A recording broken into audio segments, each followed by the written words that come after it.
In today's political climate, reaching across the aisle has become rare. That wasn't always the case. In more than a decade together in the Senate, Oregon Senators Ron Wyden and Gordon Smith forged a partnership. The Democrat and Republican held joint town halls around the state and worked together on some big issues. Today, they reunite to talk about their shared passion for mental health and the future of bipartisanship in American politics. From KGW News, this is Straight Talk with Laural Porter. Hello and welcome to Straight Talk. I'm Laural Porter. They served together for 12 years in the U.S. Senate. An Oregon Democrat and Republican praised for working together across the aisle to make Oregon better for their constituents.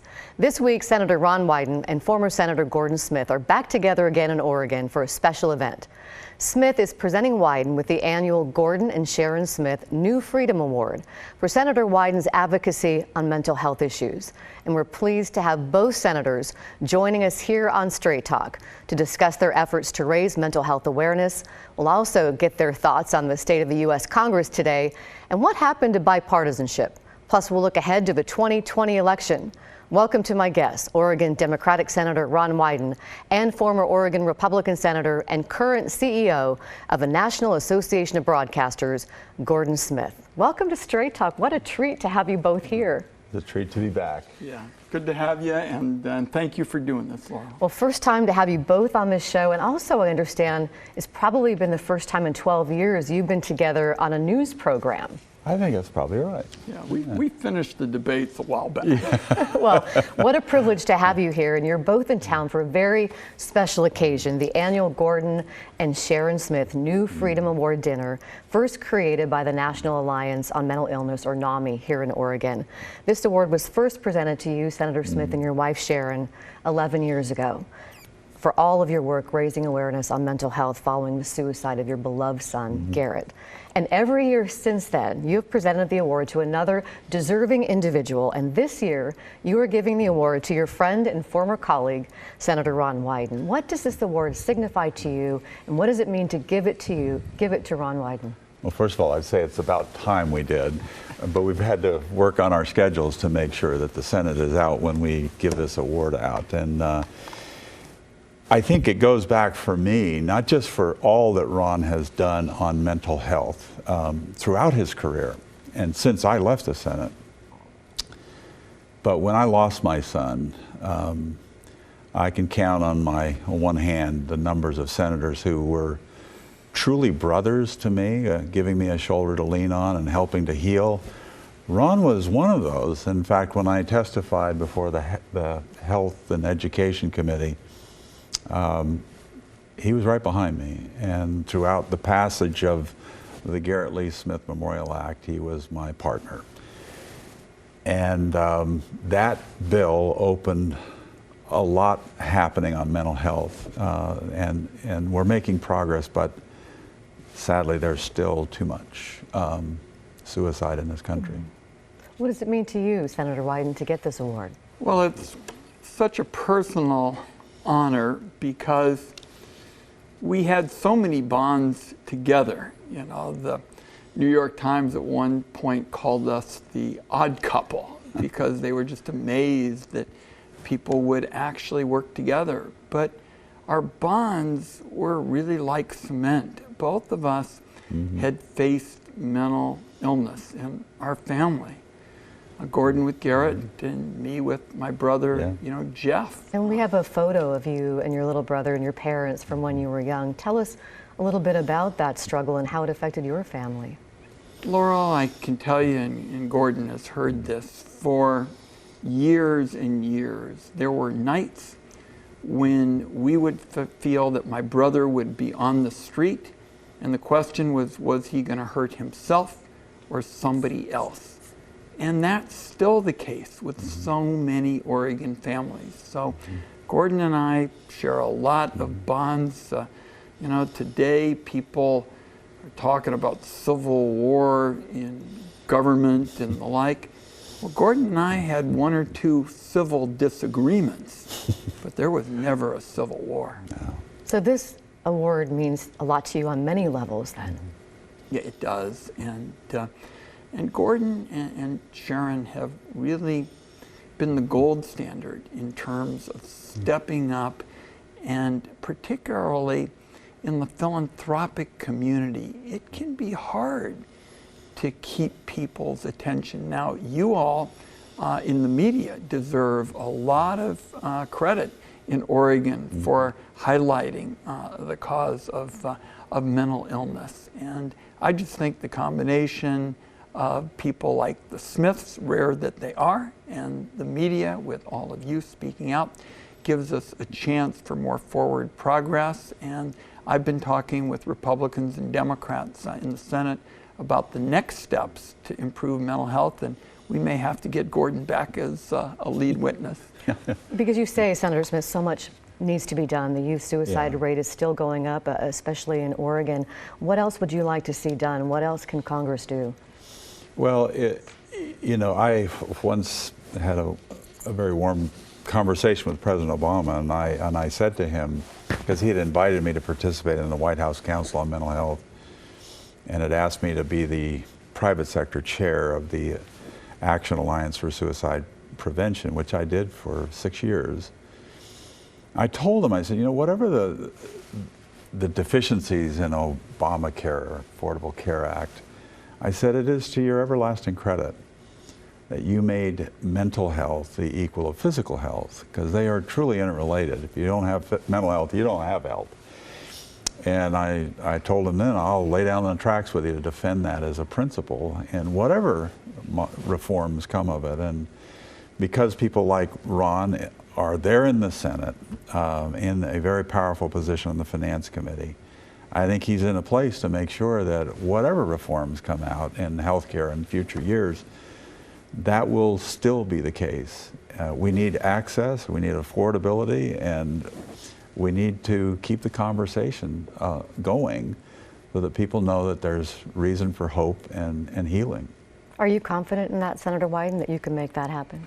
I do feel that the Senate is picking up on some very big challenges. For example, mental health services in rural America, in rural Oregon, are really hurting, and we have a very high veterans suicide rate in our state. So that's something. The Senate is by and large a rural institution, so I think that we could get strong support for that. And I also hear my colleagues in the Senate talking a lot about making sure that the parity law, treating mental health the same as physical health, actually gets carried out. So I think there are ways for Gordon and I to keep teaming up on this. And the key is to remember, and I found this, I'm sure Ron has found this, healthcare can be a very divisive issue politically, but mental health does not register Republican or Democrat, it registers human. And so I found that that was a real bridge. You could get a lot done together with that as the carrot to bring people along. We want to let folks know, if you or someone you know is struggling with mental illness and or thoughts of suicide, the Lines for Life helpline is available 24/7. This is the National Prevention Suicide Line. The number is on your screen. It's 1-800-273-8255, and they will direct you to local resources. We touched on this a little bit already about your bipartisanship, but let's talk a little bit more about your relationship when you were in the Senate. You first met when you ran against each other in 1995 for the Senate seat, which was open after Senator Packwood's resignation. It was a really low-key, quiet race, too. So I'm just thankful most people have forgotten that. So not so quiet. It was a fierce battle between the two of you. You won the race narrowly, Senator Wyden, and then Senator Smith won the Hatfield race the very next year. A lot of people thought, as a Democrat and a Republican, that you ran against each other, you were going to be fierce adversaries, but that's not exactly what happened, is it, Senator Smith? No, in fact, we talked on the phone shortly after that election was decided to get together for breakfast, talk things out, and before the orange juice was poured, I think we'd become friends. And I think what both of us came to legislating with was a heart for getting things done. And as an elected official, you have two responsibilities. One is to your conscience.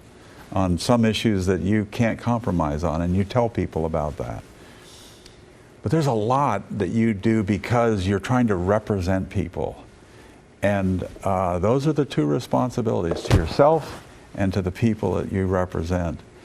And most issues actually aren't all that political. And what Ron and I laid down our swords and said, you know, when it comes to Oregon's interest, we can do a lot together. So we did. We had an Oregon agenda. We had town halls together, and we met for lunch once a week to figure out where we were on our agenda and getting done what we had learned in statewide town halls. It was very productive and enjoyable. So how do you compare that relationship, that working relationship you had, that bipartisan relationship in the Senate, Senator Wyden, then to what the Senate is like today in general? Well, let me offer one more word in terms of the history that is little known. After our elections, and I don't think any other state can have two senators who competed against each other and both were elected in the same year, which was in 1996. Oregonians were pretty rattled about our state's prospects. We had been represented for years by Bob Packwood, chairman of the Finance Committee, who was described as getting to raise all the money, and Mark Hatfield, the chairman of the Appropriations Committee, who was described as getting to spend all the money. And then all of a sudden, a couple of rookies who'd been belting each other around had come in. It would be almost the equivalent of like replacing Damien and CJ with a couple of obscure guys nobody knew anything. We had big shoes to fill. That's a good description. And we put our heads together and figured out how to do, well, frankly, deliver a lot for Oregon in those 12 years. So how much have things changed since then to now? Let's ask Senator Wyden, since you're in the Senate right now. Well, certainly it's far more polarized, and I understand that. I mean, and there are a variety of reasons for this. I mean, we certainly have not KGW, but we have media for the left and media for the right, all kinds of forces that pull people apart and not so many that bring people together. And what Gordon and I said is, that's not what Oregon's about. And by the way, just a little bit ago, I was at Westview High School, and it's in Beaverton, and all the students want to know is how people back there are going to work together, and not the Democratic answer or the Republican answer. So I continue to believe that Oregon, in our trailblazing kind of fashion, we can help extricate ourselves from this. And I'm a Abi Ban believer. He was the great Israeli diplomat who said the Americans always get it right. And then he paused and he said, after they've tried everything else.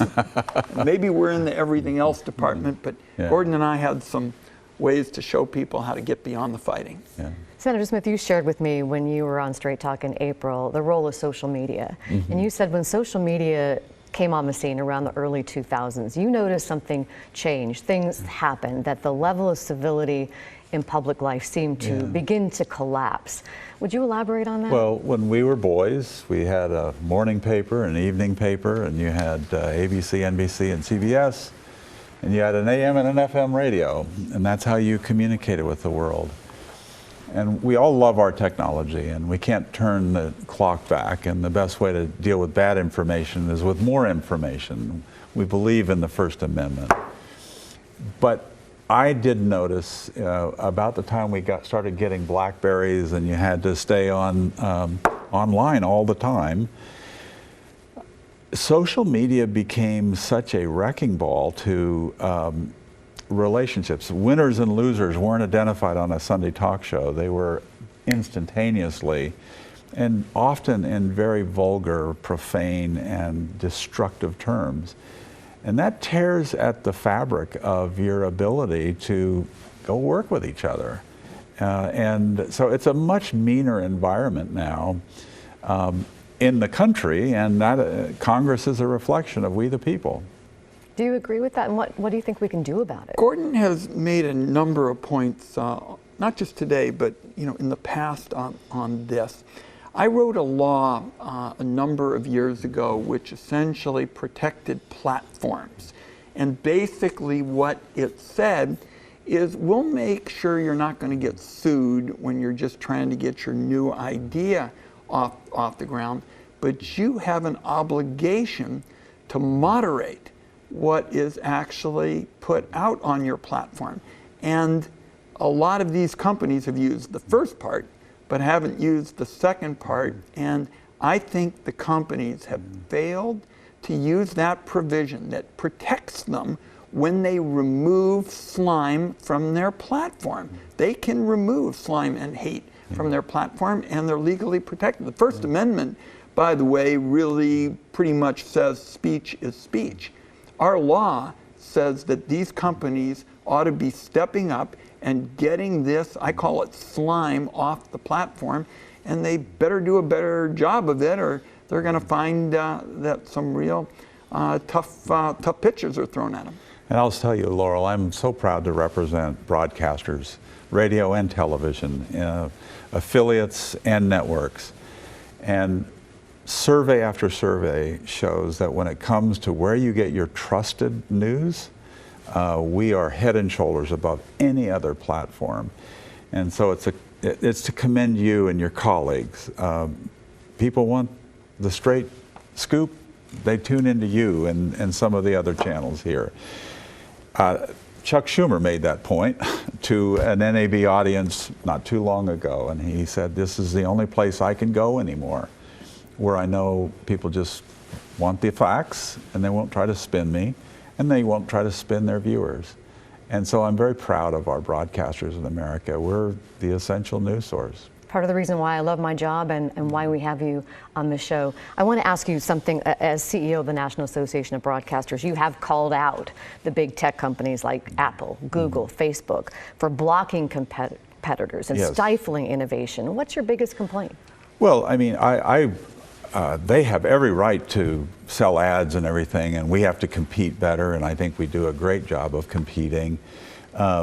But it is also true that they are becoming so monolithic that they control the platforms and they keep everyone out. I mean, for example, if you have a fire, a volcano, an earthquake, a terrorist attack, the first thing that goes down is your cell phone, but they won't allow a broadcast signal on that. They want you to stream it so they can bill you for it. I think there are some public values, both for consumer protection and for public safety, that there ought to be these, this architecture in telecommunications that includes all Americans, irrespective of their ability to pay a subscription service. And so I think, you know, they just say, no, we're not letting you in. And I think that that's a mistake. They ought to do it for the American people. Anything Congress should act on this? Certainly, a couple of areas come to mind. First, I think it is way past time to pass a strong privacy law. You know, we have had one example after another, and you look at Facebook, Mark Zuckerberg has lied repeatedly with respect to Facebook's privacy policies, and I think he ought to be held personally accountable for it. So in the privacy area, I think the Congress is going to need to step up, and I also think there's a role for Congress in terms of promoting competition. We now have 3 or 4 behemoths in the technology area, and there's more Congress can do to promote competition and hold these companies accountable. Senators, we need to take a break, but I do want to ask you about the impeachment inquiry and the 2020 election. We'll do that after the break. We're back in 2 minutes.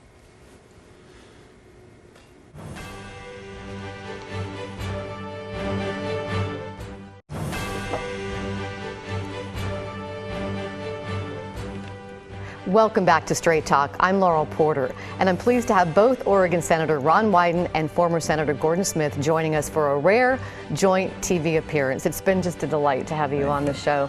I do want to ask you about some of the current events going on, the impeachment inquiry. Last week, House Speaker Nancy Pelosi decided to move forward with an impeachment inquiry into Donald Trump.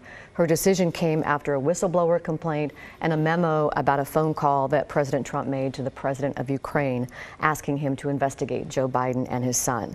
Senator Wyden, you came out in favor of impeachment proceedings before all of this happened, but what's your take on these latest developments? And it seems like we learn something new almost every day. These latest developments, Laurel, are especially serious because they're different. If you look at the Mueller inquiry, and as you know, I sit on the Senate Intelligence Committee, to a great extent, that involved almost 6 degrees of separation. You'd have one person in the Trump campaign saying something to another person, who would say something to a third person, a fourth person. This is very different. Here, there are no buffers. You have one president speaking to another president, and the American president is saying very specifically that he would like the Ukrainian president to do him a favor, to help him obtain dirt on a very serious potential rival for the presidency. And by the way, he understands that there's a lot of money that the Ukrainian president wants. So this is different and I think especially serious. Senator Smith, let me ask you as a Republican, are you troubled by this? What do you think about the impeachment inquiry? Well, I just remember this isn't Ron and my first rodeo. We went through the Clinton impeachment, and that was no bowl of cherries, I'll tell you. It was very divisive. It was a very ugly time, and I think in the day of social media, I see this as only uglier. Look, a senator is a juror. If the House votes on articles of impeachment, and the facts will come out. It's not strictly a judicial trial, but it is more a political trial. But there can be facts that come out, as occurred before Richard Nixon resigned, that were just so obvious that the president either would be convicted or would resign. I have no idea what all the facts will be. Are you troubled by some of the things you've heard? Well, of course I am, and there's a lot of things that happen in our country, and Ron serving on the Intelligence Committee, no doubt he knows that there are an awful lot of arm twisting that goes on between nations, and there's the whole origin of the Russia investigation. It's pretty ugly stuff, and I think when we go and investigate our opponents, we ought to do it at home and not abroad. But it's been happening for a long time, and I think it's just catching up to us. How do you see this playing into the 2020 election? There have been people who say that this is just going to embolden Donald Trump's base and help him get reelected. Well, I will just tell you, first of all, I feel really badly for a colleague, former colleague, and still a friend, Joe Biden, because I think he's now caught up in this. I have no idea what the Democratic response will be to how he's going to be drugged into this. But it's going to have ramifications for him and for President Trump. And it's hard to predict the many twists and turns ahead, but they're not going to be insignificant. What do you think, Senator Wyden? How is this going to affect the 2020 election? There are a lot of issues still, outstanding. For example, I've been very troubled by the recent comments, and as Gordon just said, I'm a potential juror here, so I don't get into the nuts and bolts of the factual circumstances. But I've been very troubled by the president's comments with respect to whistleblowers. And if ever there was a time when our country needs people who are not political to come forward and speak truth to power. And President Trump has said some pretty frightening things to whistleblowers. And this is the case even though the president's appointee, Mr. McGuire, the head of the Director of National Intelligence, has said that the whistleblower's comments and the transcript of the phone call basically dovetails. So there are especially serious issues here. Do you have a final thought to share, Senator Smith? Just delighted to be home on this sunny day in Oregon to honor my friend Ron Wyden for his great service in the cause of mental health. Senator Wyden. And so good to be able to talk about bonds from the past and bonds going forward as we strengthen mental health laws in America. It has been a treat to have you both here. Thank you so much for joining us for here on having us. Straight Talk. And thank you for watching and listening. And a reminder that Straight Talk is now available on a podcast. You can find us anywhere that you download podcasts. Just look for KGW Straight Talk. We're off next week because of football, but we'll see you in 2 weeks. Join us then for Straight Talk.